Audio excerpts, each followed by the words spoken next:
Hey, what's up guys? I wanted to show y'all my big plate carrier.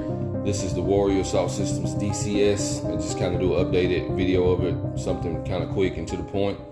And this was featured in my previous video, the one where I talked about a community quick reaction force or civilian quick reaction force loadout video. And this is the plate carrier that I showed in there, and I didn't want to go into details in there and distract myself from what I was trying to, the point I was trying to get across with that video, and kind of get sidetracked. So I'll just do a quick little tabletop of it, a bit of an updated version of it. So we got just a couple goofy patches here. Well, one, and then Wiseman Company, they sent me out a sling. I don't know, a few weeks ago they reached out to me, which is pretty cool. They started popping in on some of my videos in the comment section. So shout out to those guys. They got a great channel over there. If you don't know about them, go check out their stuff. Great dudes over there. And they hooked me up with a sling, no strings attached. They just gave it to me and said that they were trying to reach out and promote or help out with some of the smaller content creators who they enjoy the content from. And apparently I was one of those. So that was really cool. So shout out to those folks. And we'll just go ahead and start spinning this thing around on the table. So you'll notice I got a dangler here, and that's where I run my IFAK just to keep the sides of my cummerbund open and clear. It reduces snags and stuff like that. And I try to keep the right side clear anyway. That way, if I'm running a pistol, I can draw my pistol out without extra interferences from pouches and stuff like that hanging off of that right side. So the dangler works well for me to just get my medical down there out of the way. It's all in one spot, and that works for me. So your mileage may vary, but there are different options. So I got just standard medical stuff in there, Cat Gen 7, and a little trauma pack from, I think, Adventure Medical.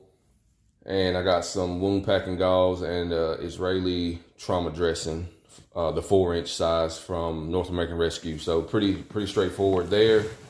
And I like to set up all my different plate carriers and chest rigs and even my belt with independent IFAKs. That way, if I'm running one of those in a standalone configuration, I don't have to worry about, do I have an IFAK available to me? I have one on every single one of them.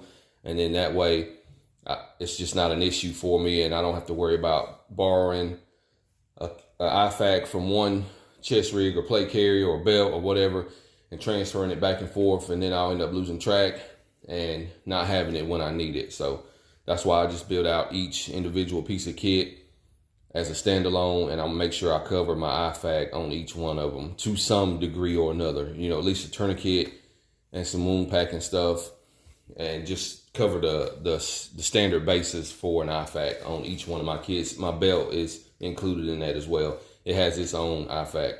So therefore, if I'm running those two systems together, if I'm running the belt with a chest rig or whatever, then I'll just have some extra medical gear available to me. So that's just the way I like to do things. So here we can go. We got 5 30-round mags up front. Got a shoulder mic for Baofeng. That's one of the 2-pin styles. I got a bunch of 2-pin connectors styles from running the UV5Rs, but now I'm running the UV9R Pro back here in just a military surplus flashbang pouch, and it works fine. And I'm using the multi-pin, the 2-pin adapter from Tigrid Outdoors.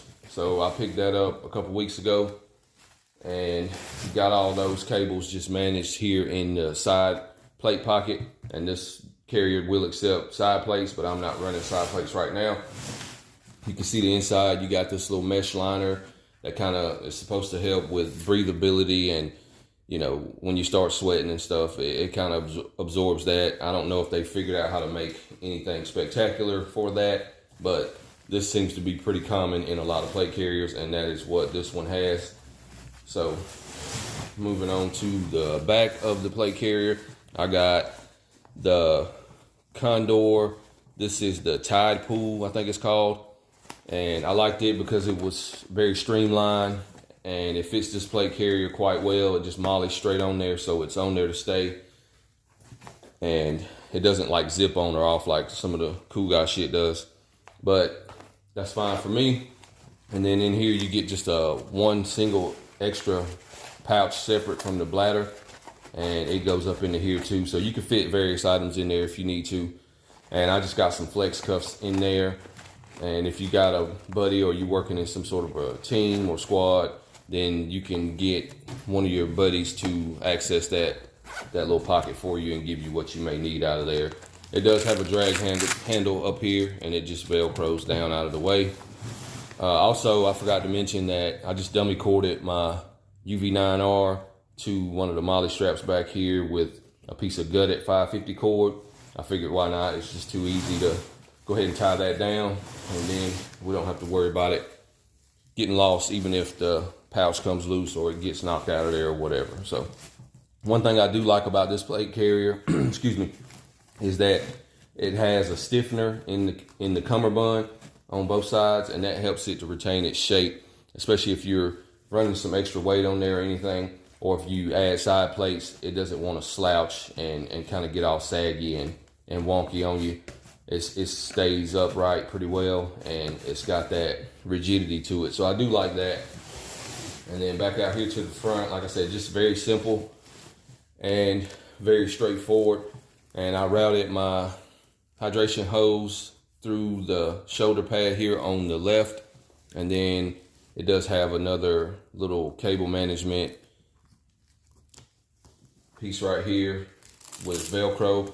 And I run the hydration hose through there. And I also ran my comms cable through there just to kind of keep it from getting snagged and getting in the way. So pretty good, I think.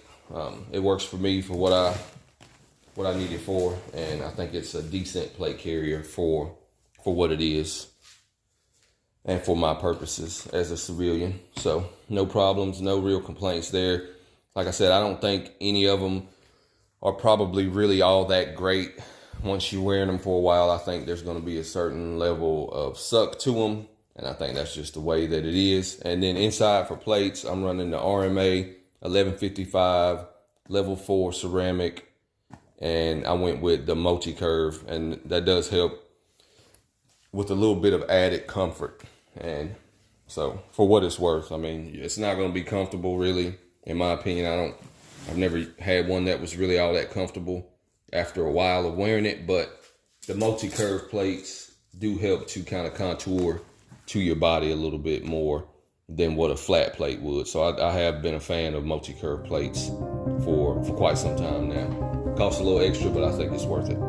So that is it, the Warrior Assault Systems DCS, guys. I'll see y'all on the next one. I'm out of here.